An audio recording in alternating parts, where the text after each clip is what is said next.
Hello, Yes But Why listeners. This is your host, Amy Jordan. Hope everyone is well. I'm doing great. Welcome to Yes But Why episode 325, my interview with UK-based improviser Katy Schutte. But first, you may have noticed that I've been posting episodes every other week lately. Well, that's just how my schedule has been.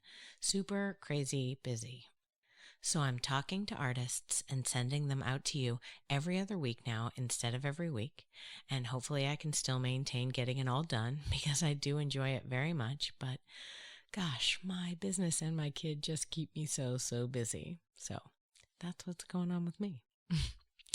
Okay, so now let's talk about how Yes But Why podcast is sponsored by Audible. You heard about this? Audible is the app that I use to listen to books. You should too. Reading is out, listening is in.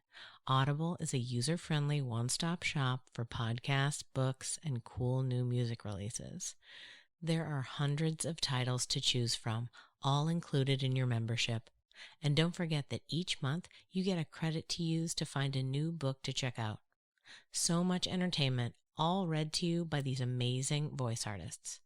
So go now to audibletrial.com/yesbutwhy to sign up and get your account today. And now let's talk about my guest this week. This week on Yes But Why, you get to hear my interview with improviser Katy Schutte. Katy has made a name for herself in the international improv community with her online improv and writing workshops. I am, in fact, currently taking a Zoom workshop with her called The Mythic Improv Journey. So cool. Listen in as we chat about obsessing over Brené Brown, finding nerdy friends, and that one time Katy rented out her fighting fantasy books to other kids in her class so she could make money to buy more. I now present to you Yes But Why episode 325, Katy Schutte on adventure, creativity, and fairness. Enjoy.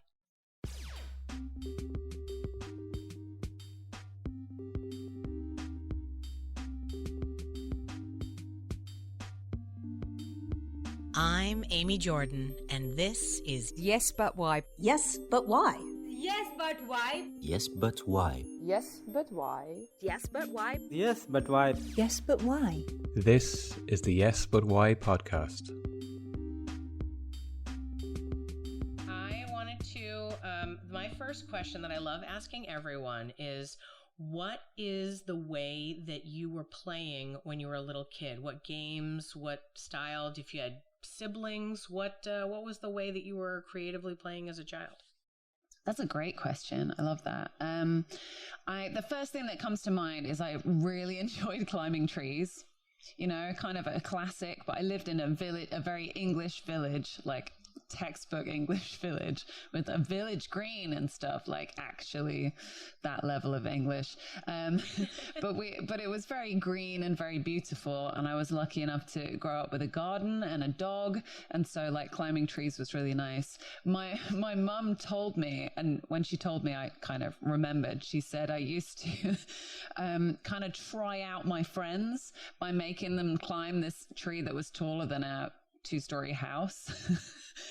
And she said she used to watch from the kitchen window, like, don't die, don't kill the other kid, and don't die. It was just this fir tree with like really thin branches, and we'd get right to the top where you could feel the wind like moving the tree around and see the whole village. And sometimes other kids that I didn't know very well or who didn't like me at school would come and knock on our door and be like, Jerry's got stuck in a tree, we need you. So I became like, and I would talk them down like, okay, Jerry, you need to put your right arm on this branch, you got it? Okay, just don't look down, man, it's cool. Put your weight on that hand. Like talk a kid out of a tree. We had a river near us, so there'd be a lot of like, see how far we can walk up in the river before it gets too deep or whatever, or walk through a tunnel under the road. So you're a daredevil. I see. Outdoors child. Yeah, an outdoorsy daredevil. You're like, let's see how far we can get into the river before it takes us away. Yeah. And also then kind of at school, I really enjoyed Choose Your Own Adventure books.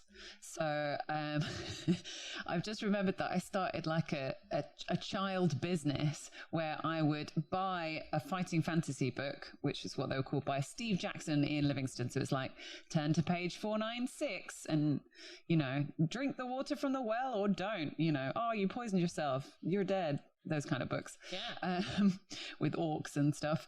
I bought one with like some birthday money or something. And then I figured that I could rent it out to other people and then have enough money to buy another one. And I kept that racket going until I had like all the books. All those kids could have just gone to a library, but they chose to give me like, I don't know, 50 pence or £1 or whatever it was. Wow. To borrow my book. That is amazing. But there was a book by the same people that was basically D&D. It was like a GM's handbook, like a Dungeon Master's kind of handbook. And I tried to find nerd friends when I don't know how old I was, I think I was at secondary school, which is like 8 to 12 or something like that. And just no one came. I was like, I will go to this classroom and I'll run this fun game. Then just no one turned up. I couldn't find my nerd friends when I was a child, really. Wow. Which is weird. I like that you were really in it though. Like that you were like, this is what I would like to do. Would anyone else like to do it? Like the idea of asking people. No, but there's a bravery to even just asking for other people to be part of something with you, Mm-hmm. And the idea that you're like, would you like to do this? No? Oh, okay, great. Well, I'm going to see what this book says anyway. Okay, guys? I'll read the creature index and just enjoy that. Were you ever able to have a game using the book? No, I didn't. Never in your whole life? No, my whole life, no. Which Call is tragic. Fiona and get it done immediately. This is an episode of her podcast waiting to happen. Definitely. We did talk about making. I made an RPG. I've done other things now, but I've never gone back to that book. Not because of deep trauma, but just because there are much better ones. I don't think that was the greatest D&D book ever. Not because of deep trauma. At least the therapist, that's what they say. Yeah. I talked to her today. It's fine. I'll bring that up next week. But I guess other things were, I really like reading. I mean, I guess that's not playing, but I had a vivid imagination like all us creatives. So I loved being in another world. I did and still do like having a period of time that is only that book or only that trilogy. And it's so hard to carve out that time now. Probably The Winterval is the next time I'll be able to like just literally read 3 books in a row. But when I was a kid, I was so happy to just be in a cozy corner with a dog and just read all of Lord of the Rings or something. Like that was great. I really like going into those worlds. My dad's a writer, so he writes kids books, and he based some of his kids books off my playing. So I invented this kind of little tribe of kids that he invented a secret language for us, which is pretty cool. So slightly complex. I used to illustrate little characters and things that we'd for then his be. Books? No, just for like your own books. For me. Yeah. I love that you said illustrations because that's my kid's favorite new word. He says it every day. And apparently they had a what do you want to be when you grow up thing. And he said, I want to be an illustrator. And he came home with a crown that said, I want to be an illustrator on it. And I was like, you do, buddy? And he was like, yeah. And I was like, what does an illustrator do? And he was like, draw pictures like cartoons. I was like, look at you knowing stuff. Okay. Yeah. So I love that you did some of those as well. Now I'm like, oh, my child is like Katy Schutte. I'll take it. That's so fun. I love that your dad wrote kids books as well and that like used your situation. I hope there's a book about a girl talking a kid off of a tree though, because that is really impressive. This idea of you being called, Katy, we need your help. Like, we gotta get this guy out of a tree. Well, there's a lot of tree houses in my dad's book. They have like a base in a tree house. Again, classic kids fiction, I guess. But I never had a tree house, but I I had a tree chair. So I just got a chair and put it up a tree and put a load of rope around it. That was my attempt at a tree house as a small child. Now I understand your mother looking out the window. Don't die.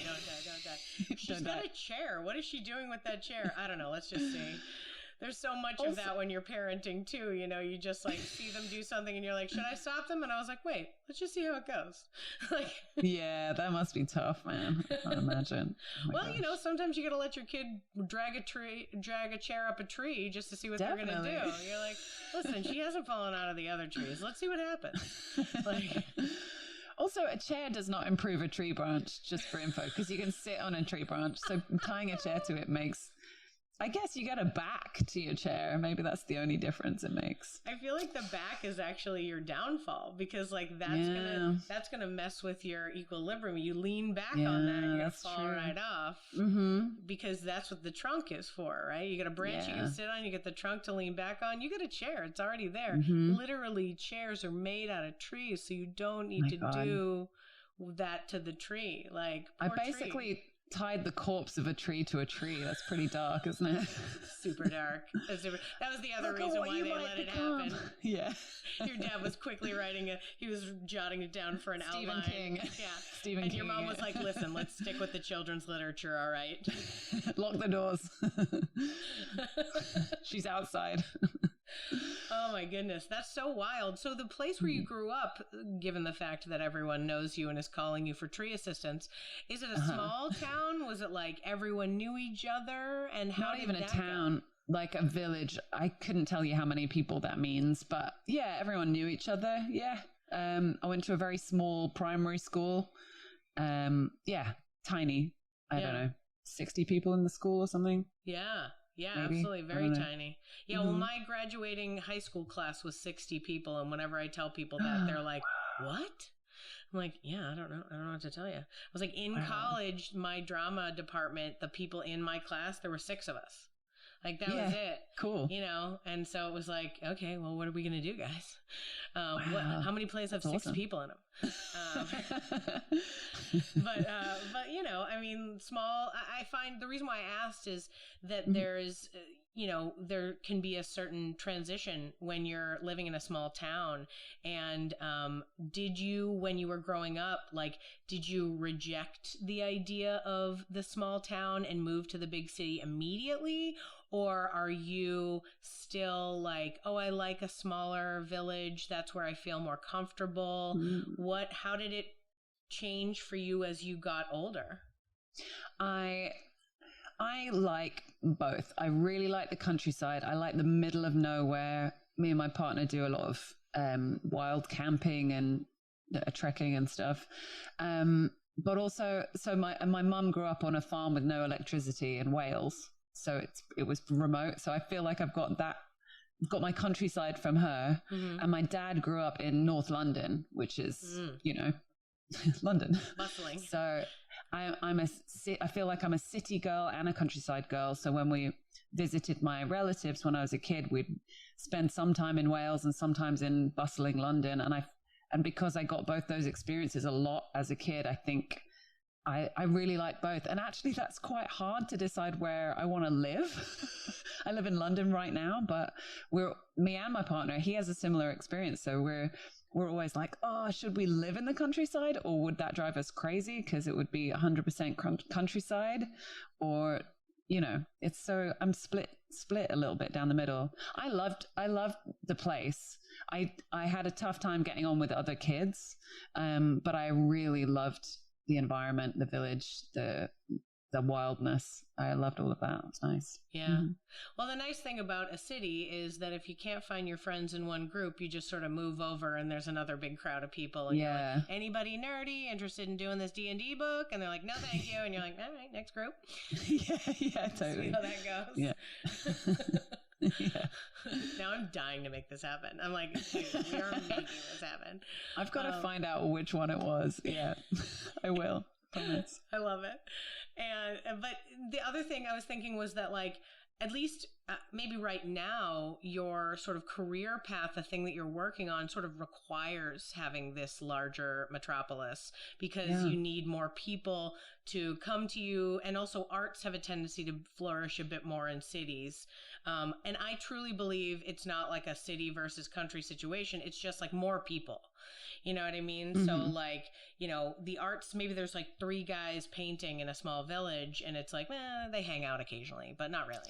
Whereas in cities, I feel like we're always looking for human connection. Like the city makes us, we're all together, but we feel more distant. And so then big activities like creative events and like taking classes and whatnot is the way you make friends. Mm-hmm. Do you think that you and your current like world, your creative career requires staying in London? Because I was like, maybe you could move. I mean, I don't know what it's like to commute in and out. Like, could you live in the country and like still teach in London? Like, was that a possibility? I guess, yeah, I think so. I think the only way we're going to find out is by trying it for a period of time and seeing if that works out. Yeah. Certainly a lot of work is travel anyway, and it just means traveling a tiny bit more to get to an airport, I guess. Yeah.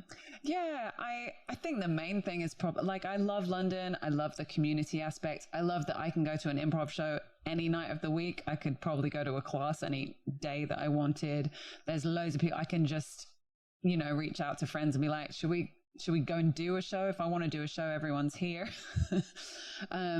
But then there's also this rich online community, especially for coaching and teaching. And I look back at the last few weeks and I'm like, oh, I haven't really been in London for the whole summer. So because work has required me to be in other places. So I don't know. It's an interesting conundrum.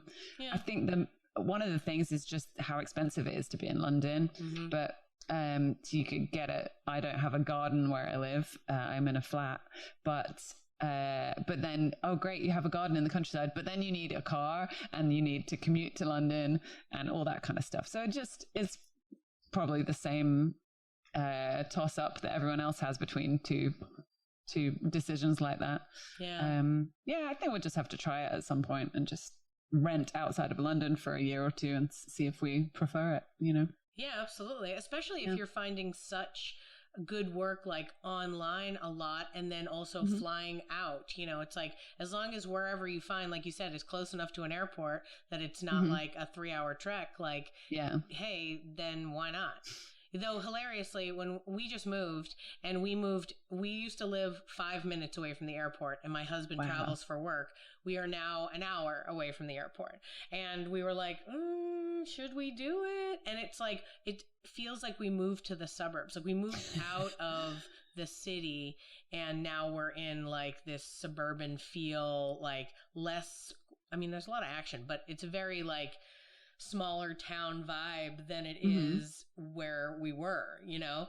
And it's like, okay, well, that's all right. Like you said, like you got to just make a decision and see how it goes. Yeah. It was like when we signed the lease on this, it was like, it's only 1.5 years. Like we're good. We'll see how it goes. Maybe we like it, maybe we don't. Like, and yeah, I mean, it's really just a matter of giving yourself the chance and trying something else. And I love that you're, so tell me about how your business has grown. Now, when did you start teaching and doing workshops and getting really involved in that? You're a pretty big deal.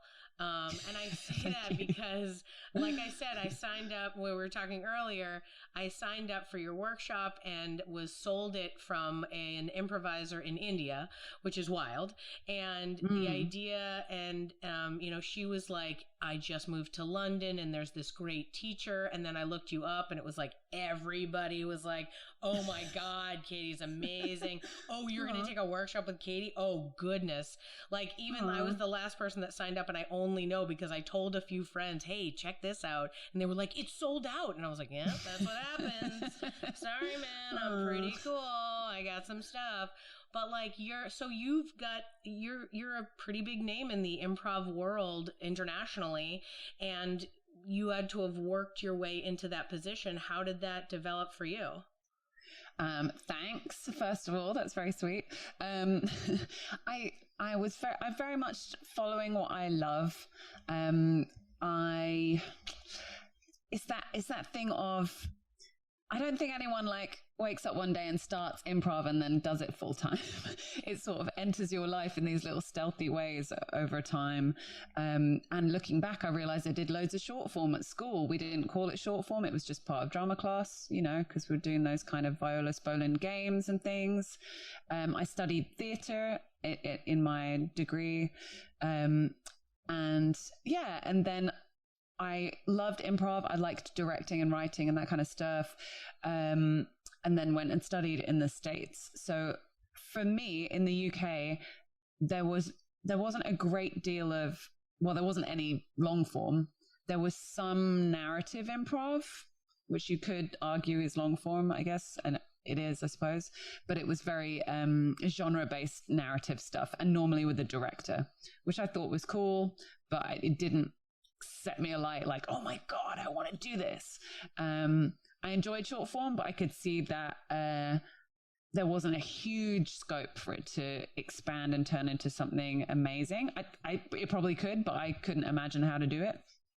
But yeah, going to Second City and IO and Annoyance, and then just I found myself collecting all the interesting philosophies and reading a lot and just gathering everything I could. And then kind of being a co-creator of a scene in Brighton, which is on the south coast in England, where there was a little bit of improv, but again, it was mostly short form. So I joined a company called the Maydays. Me and my friend Rachel kind of collected long form from the States and taught our group. And then we started teaching classes and getting people over, mostly from the States, to teach, and the community kind of blew up. At the same time in London, other types of improv were getting bigger, so there became a kind of crossover. But yeah, for me, I think it was a case of being in there early at the beginning of a scene.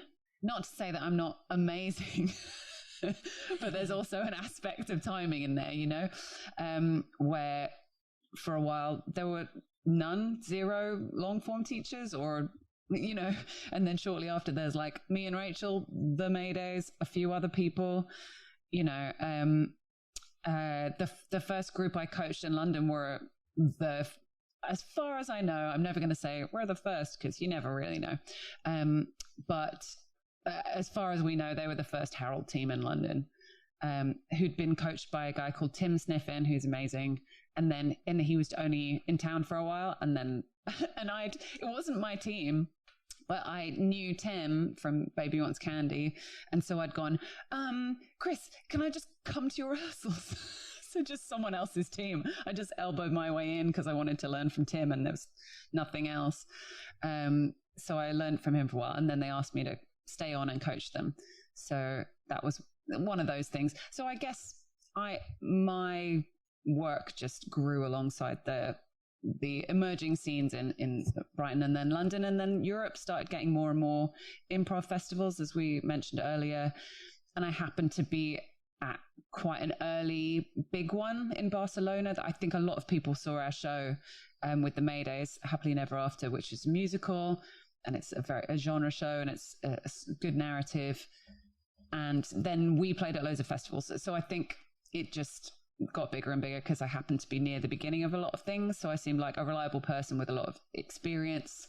Yeah. And then in the last couple of years, it's just been different. Me and Chris Mead set up what was first called the Improv Place, and then the International Improv Station, which was, an online community, but also a teaching platform, which we closed at Winterval last year on purpose and with a few months lead in, because we felt like the school aspect was falling off a little bit. There's definitely still online classes and things, but for us, it had been extremely full time. And at that point, more live work and different projects were coming along for us. So we couldn't sustain it at that level, just time wise. And there was less demand. So we just wound it up. But so there's a lot that people don't think about when you're going to run a theater. Like the full admin level of it is humongous. Yes, it's massive. Yeah. And so whenever during the pandemic, when there were theaters closing, I was like, yeah, of course, they've got to pay for a brick and mortar and they have no way to make their money. Like, you have a building, you have to pay for that building. You have a person who fixes that building. You have a person who organizes that building. Like, there's so much when you have a school, when you're doing that kind of stuff, that it's probably best that you guys moved on from it for two reasons. One, for yourselves, because your careers are moving forward. There's new opportunities. You should need to take those opportunities. And then the other thing, and I think this is very important in general, is as an example to others, to let them know it's okay to have a finite situation, to have this experience went on for this amount of time. It was great. We learned from it. If you'd like some tips on how you can have your finite situation, we'll be happy to tell you, but we're not going to do this forever. And I feel like weirdly, even though most of our creative lives are like finite projects, there's this vibe that we have to do something forever. You know, that man, I'm going to be in this improv troupe and then we're going to be together for the rest of our lives. It's like, you're lucky if you get 2 years out of it, okay? Like, the people that have been going for 20 years, those people are not always together. Either they're all best friends and they're hanging out anyway, or it's the name and the people that are in that troupe are not the same as the people that are that were in the first troupe. Like, yes, totally. You know? I feel like, certainly at this point, you know, you are a person of note in the improv world. So and same with Chris Mead. And if people see you guys make this decision, both the other thing too, and this was after I knew of you, but I hadn't had the workshop yet, but I found out about that improv place name change situation. And I was like, that was handled so great as well. It was just so very professional and just a really great, hey guys, guess what? You know what we can do? Have a conversation. Guess what a problem gets solved by? Discussing it and making a decision. Yes. And the idea that that happened and that it was public. And then hilariously, so before I started your workshop, I did some research on you, right? Just to be like, who's this person that I'm going to be talking to all the time? And there were 3 podcast interviews you had done about that. And I thought, fascinating. It's news in this world that I'm part of. And it was news because it was hey guys, are you aware that you can actually just discuss a problem and then decide on a solution and move forward? I didn't know, but guys, check out what these guys did, because they had a discussion and solved the problem. That's how you do it, right? Yeah. And you know what? I think one thing I loved about our company is that the ground floor was values. I mean, it sounds so obvious, but then I've worked with other companies where, you know, problems come up, you know, as they do in every single company. And it's just, everyone has different opinions, but it's so useful to go back to, well, what filter have we decided to run this through? Because if we just run it through the machine, then it'll spit out the answer of what the action is we should take. And we won't even have to think about it that hard. And a non-stressful example of that recently is, I was offered a retreat and a festival, and they happened at the same time. And I was like, and I'd already said yes to a retreat. And my values, listener, are adventure, creativity, and fairness for me personally. So companies sometimes have different values, but, and it was okay, I've done this retreat a lot. 15 years or more. So there's not really a lot of adventure in doing the same thing I've always done. Whereas this festival is in a country I've never been to with a bunch of people I haven't worked with. So adventure, tick. Then there's creativity. The festival was more creative because I got to learn different types of shows that I'd never performed, work with some technology I'm new with. And the other one was kind of yeah, it'd be creative, but also more of the same. I'm working with the same people I've worked with for a long time. It'd be fun, but not necessarily that creative. And the other one was fairness. And I was like, right, the fairness thing is I've already said yes to this. So to be fair, I need to check in with them and say, I have this other opportunity. How would you feel? Would you be able to find someone else to cover me? And is that okay? And they were like, sure, we would do the other thing as well if it was us. So just running it through my values was like, rather than going, oh, which one should I do? Oh, it's so hard. It just made it really easy. And I just had to make sure that everyone was cool with the outcome. And yeah, so I like my newly discovered Brené Brown style. What is important to me, and that feels like a useful way of making decisions and not pissing people off. I was going to ask where you got this way of handling life. I was like, this sounds good. I like this. Brené, baby. Good old Brené Brown. Shout out. More ATX people. What's up? Mm-hmm. Austin. You're supposed to have 2 values and no more. And I was like, I'm having 3, Brené. Deal with it. At least as long as you honor them. And I guess realistically, adventure and creative could be considered the same thing in the way, I mean, like I see how they're different, but at the same time, like if Brené's insisting, you could call it adventure / creativity, and I feel like you're fine. Okay. You know, all right. You don't have to tell her. I won't tell her. Okay. I don't know if she listens. If she does, we love you. But, you know. You're amazing. Yeah. Wouldn't that be great? Yes. But that's great that you picked that up from her. I love that idea. Now I'm like, ooh, okay, I gotta finish that book. Which one are you on? If you're reading one, I was like, I don't remember. I'm in the I listen to them on Audible, so I don't notice what the titles are. Yes, I just start them, as opposed to like if I had the book, I'd probably be looking at the title. Instead, I just hit play, and then she talks to me, and I'm like, you're right. I do need to do that. That's right. I have those feelings. So no, she's a wonderful human being. God bless her. I'm so glad that she exists. And then she brings, she's on all the cool podcasts too. So whenever whenever she'll pop up occasionally on my little celeb podcast that I listen to, and I'm like, oh, okay, what's she going to tell him? She's going to teach him. This actor doesn't know what he's about to get. But, I wanted to ask, just as in, for other people who are potentially in Europe or UK who are like, hey, she went to the US and did all this study. How do you do that? Did you go do the summer intensives over there? Or did you dedicate a year to live in Chicago? Like, what was your output to accomplish that task? If there's a person who's listening who's like, I want to do that, how do you do that? Sure. Well, the first thing to say, I guess, is that was like a long time ago. I think I went to Chicago first in 2005. So just to say, the world is very different. Sure. The schools are very different. The teachers are different. So whatever route you take is like, go and investigate it. But for me, we wanted to go to the place that people go who have improv as a career. And it looked like Second City. The way we went was literally just like, create a lot of debt for yourself.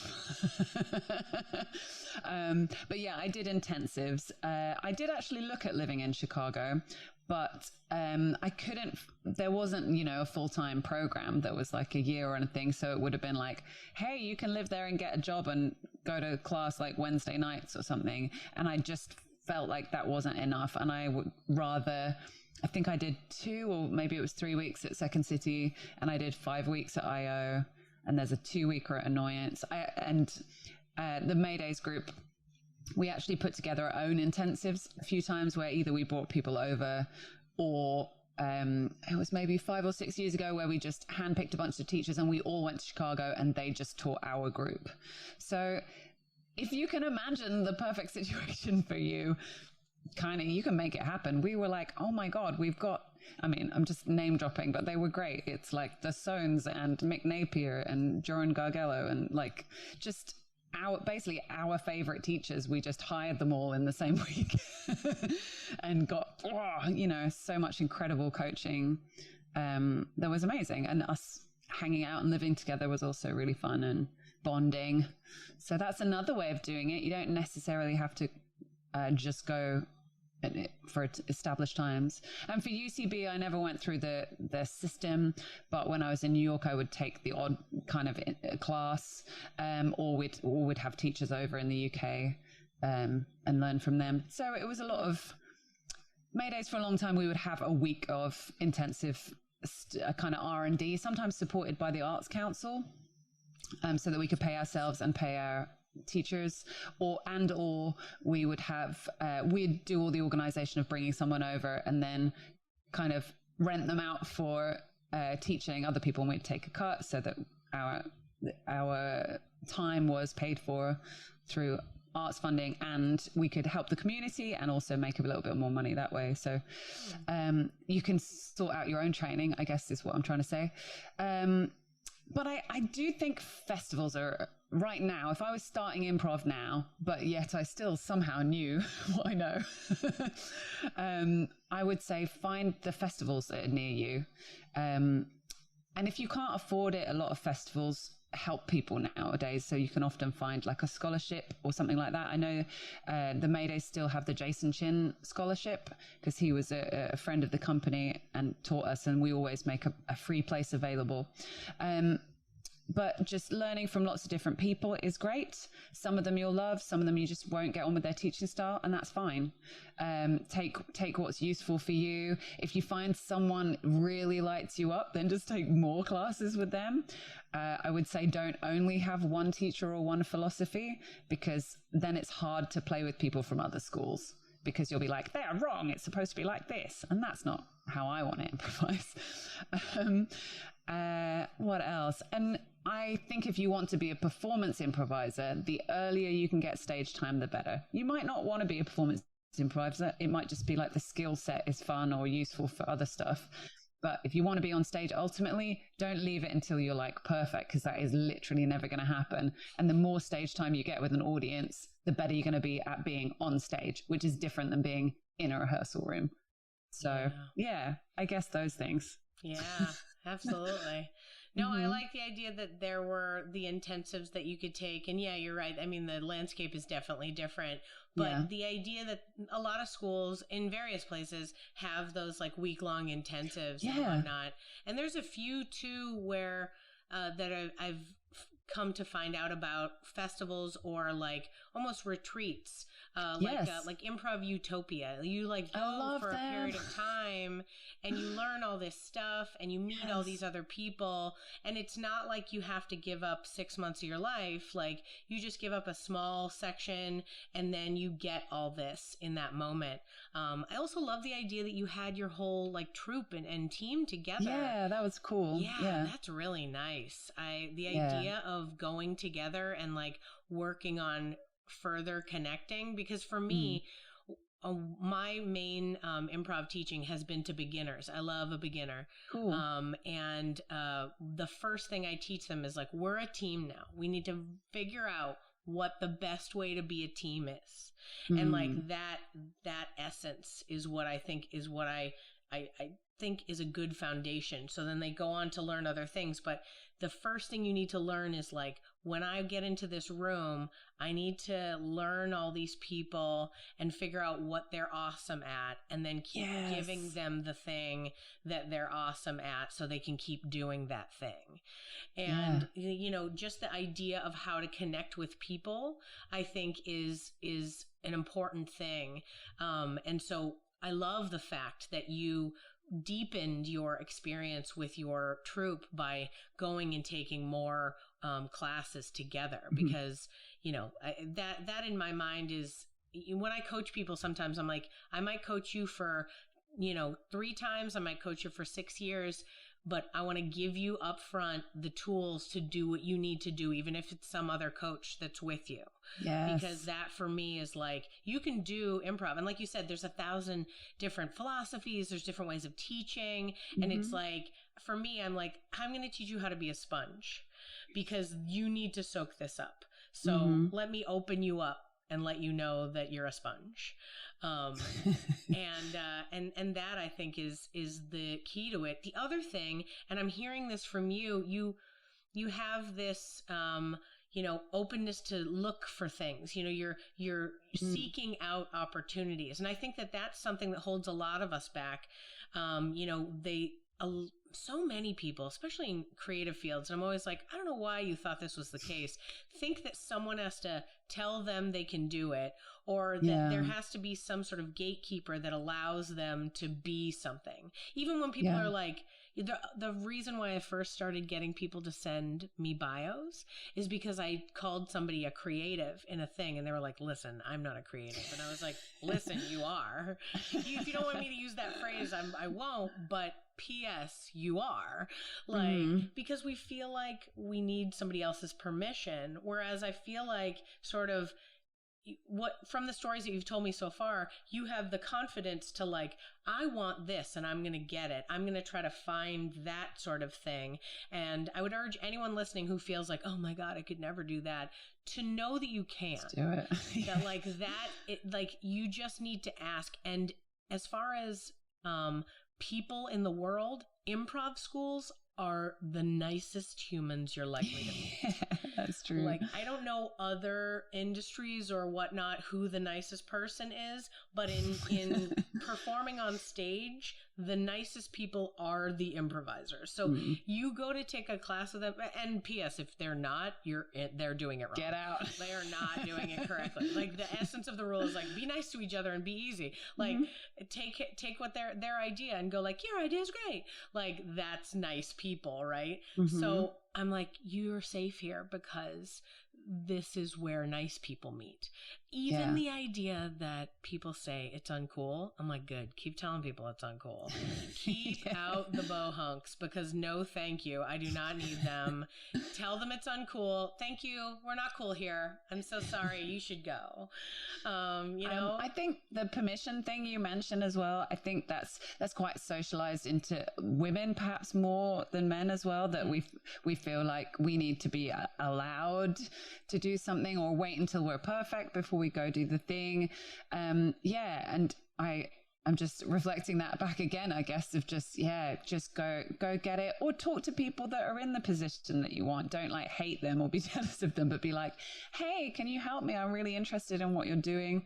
As you know, you're brilliant at that. Like, that's literally what you're doing. But I love that. I think us being a network and a community is super great. And if people can't give you advice or don't have time, hopefully they'll just be like, oh, cool, I can't do this right now, but hit me up in 2 weeks and see where I'm at, kind of thing. Yeah. I hope that, that's the result. But also, if it doesn't exist, build it. Brighton didn't really have an improv community. It had 2 very casual short form teams, I think, when we started, and neither were professional. And not that you have to be, but we figured out how to have a great sold out show and attract more people and build a community. And now there's loads and loads of improv groups in Brighton, and teachers, they all spawn out. So if it doesn't exist, it might take ages. But going back to our little chat about countryside and city and stuff, I have friends who have moved to the countryside and they've started their own scene, like starting to go to amateur dramatics societies or something and being like, I'm going to run an improv class with you, and then starting to have more public ones, and you can build it out. And I know for us, because the internet wasn't great for improv 15, 20 years ago, so we would just read all the books and be like, okay, I think we know how this exercise works, so let's try it. We have much better resources for that now, so you can find, even if you can't or don't want to pay for stuff, there are loads of resources on YouTube and stuff where you can watch shows or tutorials and, all the books. There's loads of books now. Oh, yeah. So, yeah. The YouTube library of people teaching you how to do improv workshops, improv exercises is huge. It's amazing. I mean, you can Google anything at this point and find like the way to do or 3 different ways to use an exercise. Like, oh, sometimes we use it for this and sometimes we use it for that. Like, there's so much resource out there now. Yeah. I mean, even though, yes, you say you started when it was sort of a newer thing, and I get that as a like benefit, but I do think it's almost like my joke I made way earlier about modern medicine. Like, we're in a good time. Like, there's so much improv out there. You can pick and choose the style that works for you. You mentioned earlier that like short form wasn't your deal, narrative wasn't your deal, and then you found something that was. Guys, there are so many different ways you can do it. So if you do, the only theater in your town is doing it a way that you do it, and you're like, it's all right. It's just, maybe. And, I mean, I wish you could do this. You can. Yeah. And actually later I re-fell in love with narrative, and I re-fell in love with short form. You know, they are great, but I think the thing I needed was that long form kind of Baby Wants Candy style fuck around. Well, the other thing too is you're climbing trees, right? You're climbing trees to the top and seeing how the wind blows you. You're a daredevil, and because of that, the idea that you would want to go to a long form, which is much more improv without a net than the others are. Yeah. The others have very specific areas that you need to fill in. It's a paint by numbers kind of thing. No offense. It's just a different kind of an organized look at how to do this. Whereas chaos, same for me, way easier. I walk into a room and everything's insane. Got it.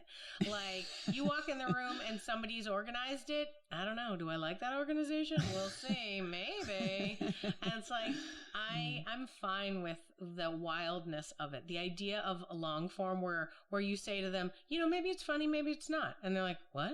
And you're like, yeah, just say words. And they're like, but don't I have to do something? I was like, listen, today's day one. You don't have to do anything except for speak. Can you speak? Good. You're doing it. Nailing it.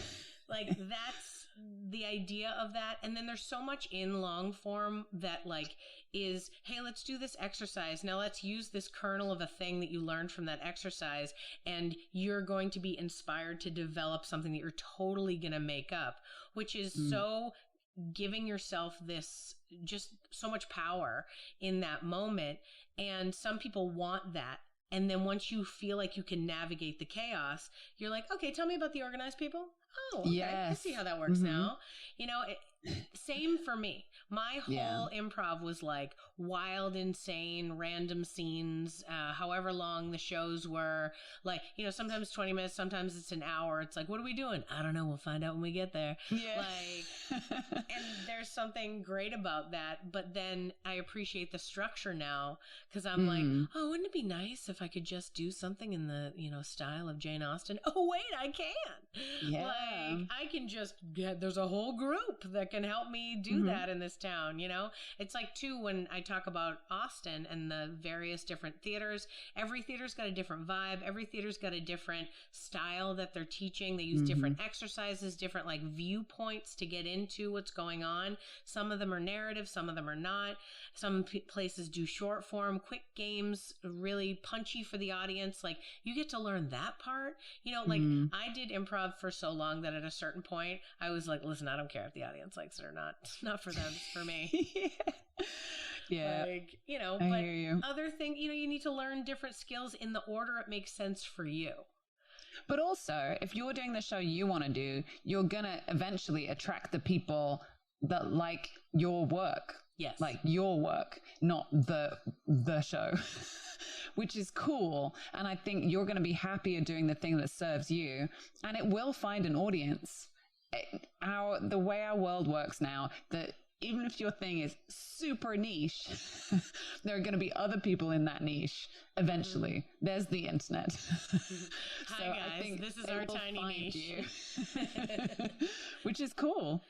That's a beautiful thing. So it doesn't have to be, unless you love and you really want to be I want my Saturday night short form to drunk people, which is genuinely still very fun for me, but I don't want to do it every day of the week because I would get bored, frankly. Yeah. So that I get to do edgy, cool long form or experimental theater or whatever, that having all those different things is satisfying. Yeah. And you can bring order to the chaos and you can bring chaos to the order, and having both those skill sets really makes both those types of shows. Obviously it's not totally binary, but that idea of that crossover, get the skills on both sides, because you can make either of those shows sing, because you don't want a narrative where everyone is just talking the story through for an hour. That is incredibly boring, even if your narrative is perfect, oh my God, what a great story, but all the scenes were really boring. So you need to bring the chaotic, fun, experimental, joyous characters into that to make that perfect story live. And if you're only in chaos, that might be a lot for an hour. So sometimes you want to make some connections. And if your brain can do that too, then it'll feel like cool and satisfying that maybe the odd thing tied up, or there was some crossover or a theme or whatever. So yeah, I love both sides and they really help with each other. Yeah, absolutely. Mm-hmm. I love the idea that you said to bring order to chaos or bring chaos to order. And I think that is a great way to look at it. The idea of that.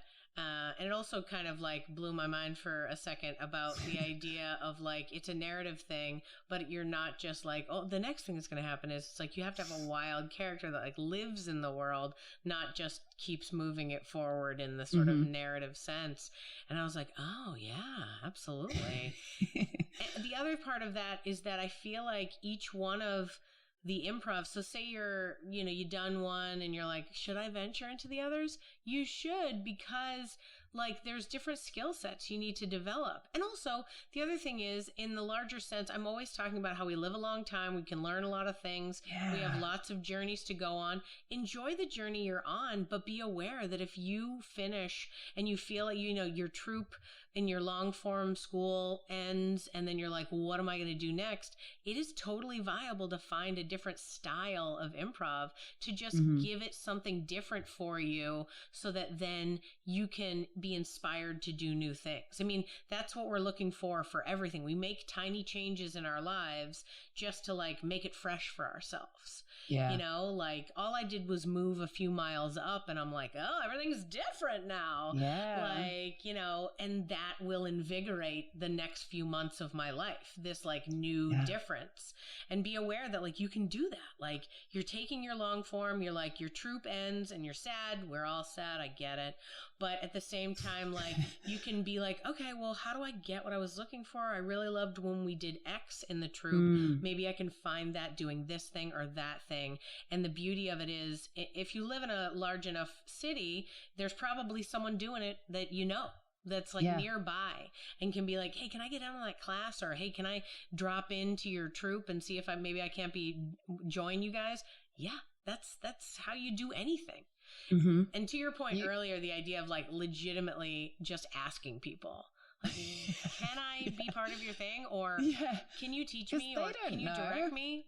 Yeah, they figured it out. A lot of people I know are sort of waiting around to be asked to be in a particular show or company or something. And I'm like, but did they know? I mean, they've probably seen you at their gig a lot, but have you ever gone, hey, if you ever have an audition, or I'm here if you need help? Then they just don't know. I had a very close friend be like, oh, you never asked me to play this. Do you hate me? And I was like, what? Come and play. It's on Friday. Like, I just didn't know that they were interested. So and they could always obviously be like, no, thanks. And then fine, you don't need to expend your energy on it. If you genuinely love their show, then obviously just keep enjoying watching it. But it's just ask. Yeah. Also, your moving house makes me think of that thing of moving on in your improv. Because, when you move house, you work out that there's a load of stuff you don't need anymore, and you end up having a clear out, right? You get rid of all the stuff that's just accumulated over time that you don't need. And when you move into a new place, you're seeing it afresh. So you know how you want to decorate or move things around.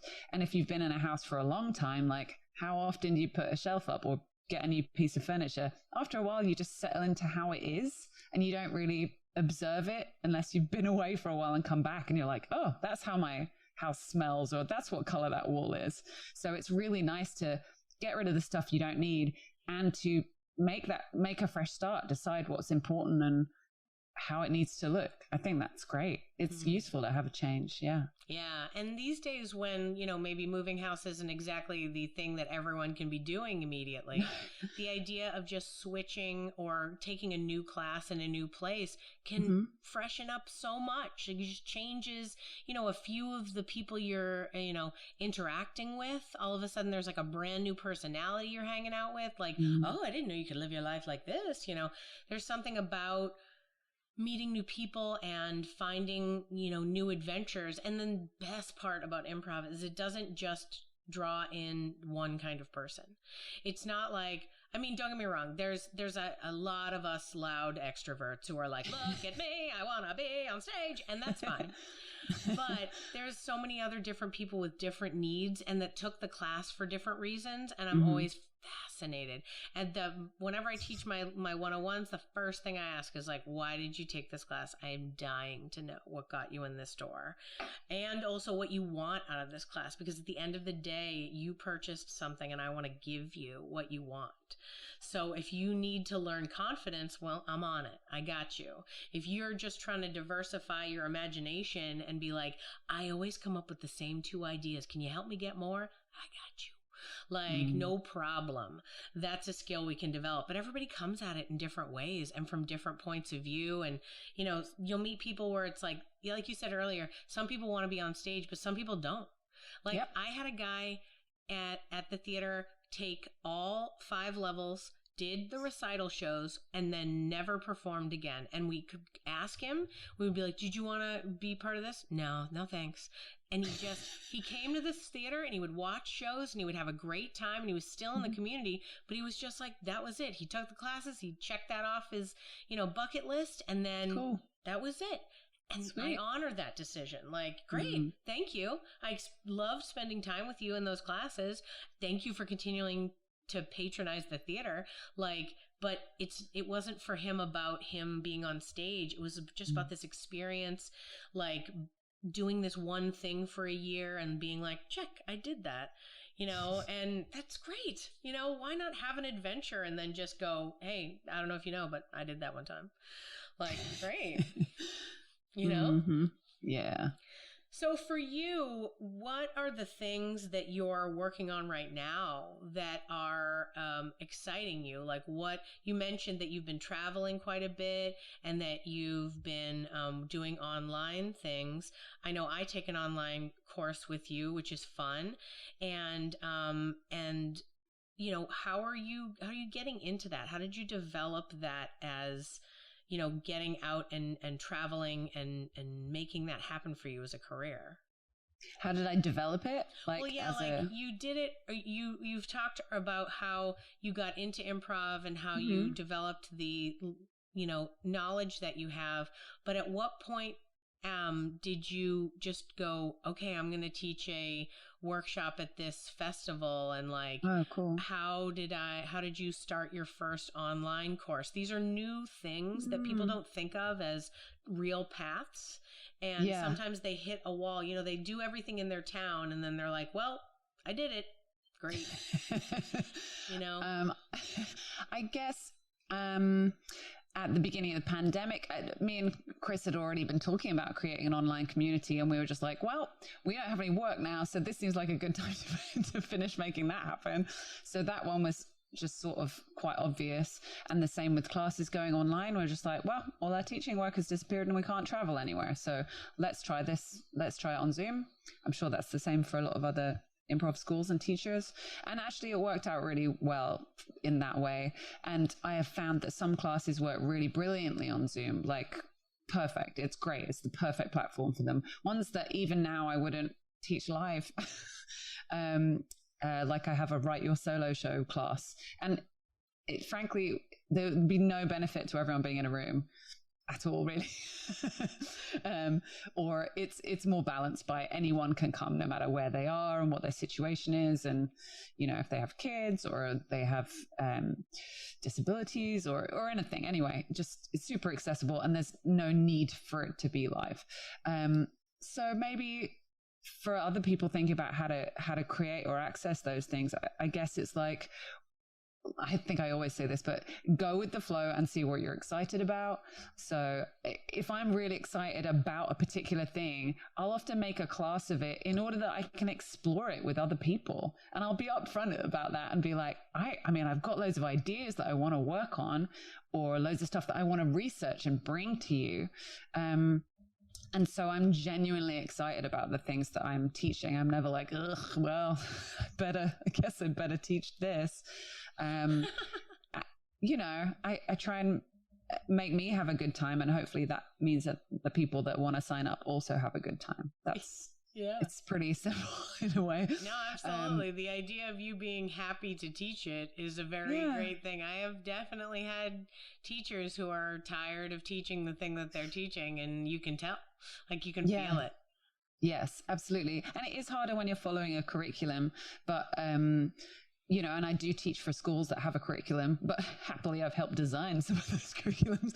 But it does mean that, you know, if you're bored of an exercise, switch it out for another one that does the same thing, you know, as long as if those people, you have a curriculum because those people are moving up to another level, as long as they've learned the same skills and they have the same language, you know, that's going to be okay. Or find a way that makes that game or that exercise or that scene fresh for you. Give them cool call outs that you would love to get, or see what they're excited about, and, you know, get them to react off that, you know. I guess seeing what I need and what other people need finds the path for me. I think that's the equation. Yeah. I like this idea of knowing what skills a person needs to develop each level and using that as the framework. Like it made me think, like, wouldn't that be cool if the curriculum was not like, okay, here's the exercises that you have to do, but instead it said, over the course of the 8 weeks of your class, you need to make sure when they finish, they know how to do A, B, C, and D, and you can do it in whatever way you want. Yeah. Because all it needs is that the next level receives them and they can do those things so that they can move them on to something else.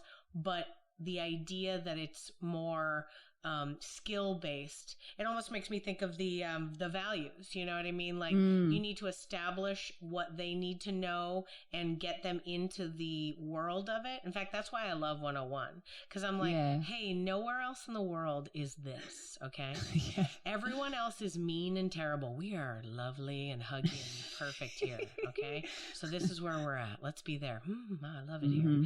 You know, like, and getting a person, like, I just want to give them, as far as like my classes, it's like when you finish, you have confidence and you can speak. That is it. Yeah. Like after that, they can teach you how to do characters. They can teach you how to do scenes. I mean, I might throw some here's how to do comedy into the first one too, just because in my mind, it's like a 1-2 punch. Like it's an easy, when people are afraid to be funny, I'm like, oh, no, hold on. Let me show you the equation. And I like show them in a simple way how to be funny. And they're like, that's it? And I was like, well, I mean, like, it's that it, like, this is how you make a cake, and a cake can go well or not go well. But, you know, this is pretty much the framework of what a joke is, and that's how you do it. You got to try lots of different things in that framework, but yeah, that's it. You know, and some people are like, oh my God, I never thought I could be funny. And I'm like, it's not that bad. I told somebody that I gave that out one time and they were like, why are you telling people? And I was like, I'm a teacher, number one. I was like, number two, like, I want to dispel the fear. Like, I'm here to take away your fear. Like, you got this. You can do this. Let me show you how simple this is. Like, you know, of course, like I said with the cake, like cakes work or they don't. You know, you can certainly bake a cake and be like, oh yeah, this is not, no one's eating this. This is terrible. Same with a joke, you know? I can't tell you the number of jokes I've tried and I'm like, oh, that one didn't work out. And that's fine, you know? Just bake another cake, you know? But it's really just a matter of connecting with people and giving them those bullet points. Now I'm like, oh, dude, I wish I had the wherewithal to like start another curriculum, because I'm like, ooh, this is a great idea. Someone take this. If you're listening this far in, you're clearly into it. So whenever we get to the end and like I'm like, if you're listening this far, here's a secret thing that no one will listen to except for you, perfect person. You and your kind heart of making it all the way through. Like, we found out the key to the universe. Oh my goodness. Such good ideas, a great framework for how to develop if you are a person who's interested in having this kind of career, like the moves, the way that you connected with different communities and even sought out teachers and groups that represented to you what you wanted, right? There's so much out there. And I feel like that's even something that people who might be listening that are doing like straight theater could do as well. Like you can find what theater companies vibe with you. There's so many different kinds. You know, maybe your town, the biggest one, is doing musicals and you're like, I don't really want to do musicals. That's okay. I'm sure there's other things. It's just you don't know about them because the musicals are really loud and proud and singing. So they're louder. You know, they're in front of everyone else. But it's not quite, you know, there's so much to be had. And also half those people, you know how many people auditioned to be in that thing and didn't get in? They need something else to do. So they are doing something else. You know, go find out what that is and find your own little niche in your space in town. And then the other thing is the fact that people like you are still doing online stuff. I thought, you know, that people would kind of not do those. I mean, I heard a lot of ups and downs about feelings about Zoomprov, and I like get it. I appreciate not being interested in doing it. You don't have to do anything you don't like. But at the same time, like, I think that we need to keep this going. Like the idea that I get to meet with you guys and I'm like one of 2 Americans in this crowd of people is amazing. I love that. I also love that you guys are always talking about nighttime and it's like the middle of the day for me. You're like, I'm about to go to bed. And I'm like, I'm about to have lunch. Like just time zones are fun for me. I get it. Time's not fun for everyone, whatever. But like the idea that like we get to connect with people all across the world is really amazing. And I'm so glad you're doing that and connecting, you know, still having those classes. And the other thing too that you mentioned is the mom factor. So I have a 5-year-old. I haven't really been able to do anything that wasn't online for years because I can't leave. He's here. That's illegal. The other day he goes, you can just leave me in the house. And I go, oh no, they'd arrest mama. Nope, we can't do that. Can't do that. And he was like, you just leave me in the car while you go in the store. And I was like, whoa, that's the number 1 rule you can't do. Nope, come on, let's go. Like, I'm so sorry. So I have to take care of this kid and be near him at all times. The fact that there are these online courses I can take is like, oh, thank goodness. I can like fulfill my creative thing and like do it. And you know, I'm always trying to find, I've met all these moms since I had the baby and connected in that community. There's a whole mom community, everyone. There's a whole thing. Sometimes it's on the internet. Sometimes it's not. It's a fascinating scenario. And just talking to different people about how to connect and how to do creative stuff. So many of them are like, I just stopped. Like I used to write novels and now I don't. I'm like, what? We can do this. Let me get you in this novel group that I'm in, like whatever it might be, you know, to get people to embrace and still do their thing. Because that's a hard part. I'm always talking about, you know, the full journey of life. And there is a section, if you choose to have kids, there is a big swath, a whole 18-year swath, in fact, when you're with this other person and you have to be with them and take care of them all the time. And because of that, you take away from yourself what you need. But with these online courses, you now have an opportunity to do that, like in the evening times, or, you know, like he's at school, so I can do the classes with you during the day. Amazing. Yay. Like I had no idea that that was going to appear when he went to school. It was like, by the way, now you have daytimes. And I was like, cool, what theaters are teaching in daytimes?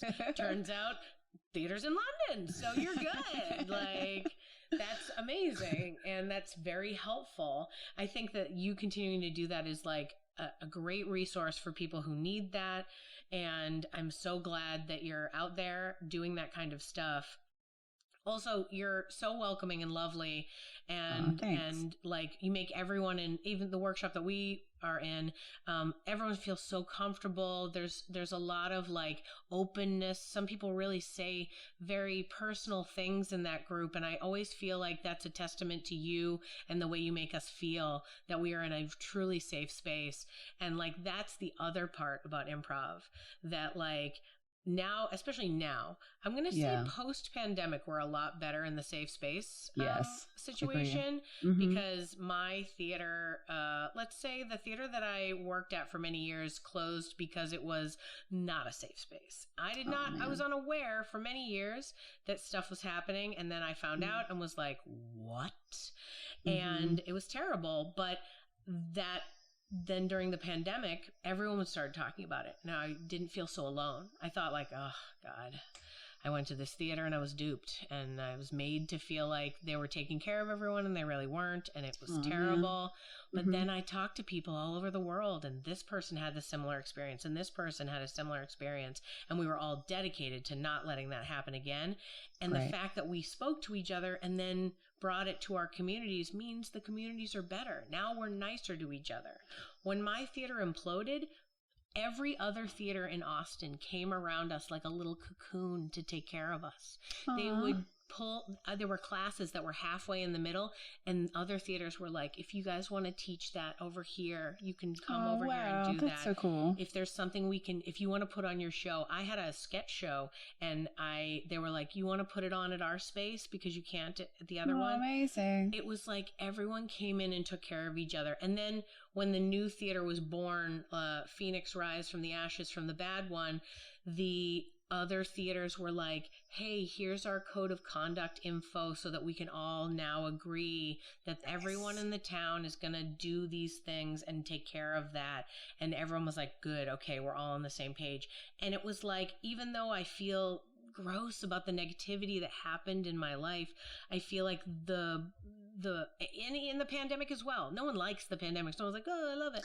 But so many good things were born out of this negative thing. This negative thing happened to me, and then this negative thing happened to the world. And then like all these great things grew out of the ground, you know, the little dandelion growing through the concrete in the street. It's like hope, you know, it's there, and we'll continue to be beautiful and make wonderful things, no matter what happens, you know? So for one last question that I'm going to ask you, sure. For your, thank you so much for giving me so much of your time today. We spent my hours pleasure. Together. So little of this will be on the internet, but we've talked for hours and hours, as has been the case lately with my guests. I think I need some social interaction. And what is the way for you as a creative? You're giving of yourself so much to everyone else. What do you do to fill up your own cup? I would say there's one improv answer and one non-improv answer. So the improv answer is, recently I was at the Robin Hood Festival, and I don't always have the energy to take classes at festivals, but this one, for some reason, I did. And I took classes with Matt Higbee and Joran Gargello, and it felt like I was back to my true calling of improv. They were both like old school IO, kind of really exciting, interesting patterns, chaos, like just this high end stuff that was really challenging and cool. And I just was really lit up by that. That was great. So that filled up my improv cup. I felt like, yeah, this art form again. And I hadn't had that feeling as strongly for a number of years. So thanks to those guys. And also the non-improv thing, I really like knitting. It stops me looking at my phone. It's still creative because you're making a thing. I've got too many things, so I get to give them away to friends and they're delighted. And it's just nice, either creating a pattern or finding something, and yarn is just pretty and pleasing. So that's a nice little, you know, I can watch TV and like knit, and it's gorgeous. So that's my other one. Ooh, I love it. Knitting's a great one. Yeah, they say too that when you are using your hands to do something like that there is your brain has the ability to sort of relax in a bigger way. Yeah. Man, I wish my hands could do that.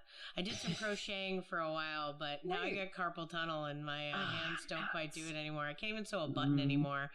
Yeah, I know, it's rough. Well, you get old, different things change. It's all right.